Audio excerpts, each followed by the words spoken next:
Վերջին անգամ մենք բոլորս իհարկե ավելի ընդլայնված կազմով հանդիպել ենք օգոստոսի վերջին, եթե հիշողությունս չի դավաճանում, որից հետո շատ բաներ են տեղի ունեցել, հատկապես եվրոպական աշխարհամասում եւ եվրոպական միություն, առանձին երկրներ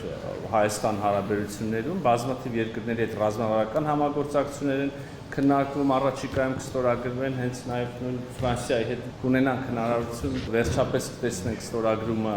այդ երկար բանակցված փաստաթղթի, այլ երկրների հետ էլ նմանատիպ փաստաթղթեր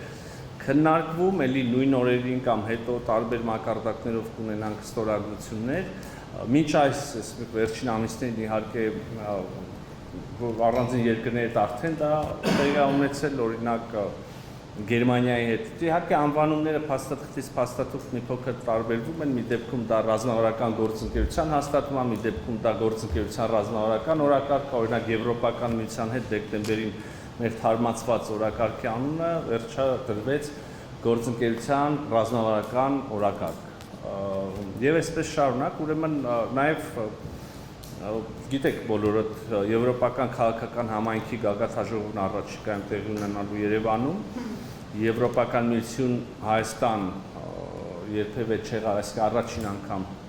այդ ձևաչափով գագաթաժողովը նաև տեղի ունենալու, անմիջապես դրանից հետո նորից Երևանյան երկխոսության հերթական միջոցառում թողարկումը կլինի, ինչպես եւ ենթադրում ենք մի մասը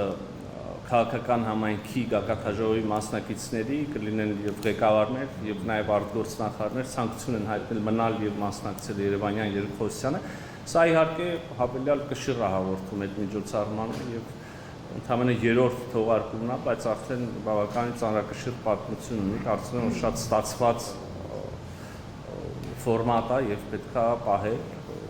շատ լավ հնարավորություն է էքսպերտներին, քաղաքական գործիչներին, վերլուծաբաններին, լրագրողներին, երիտասարդներին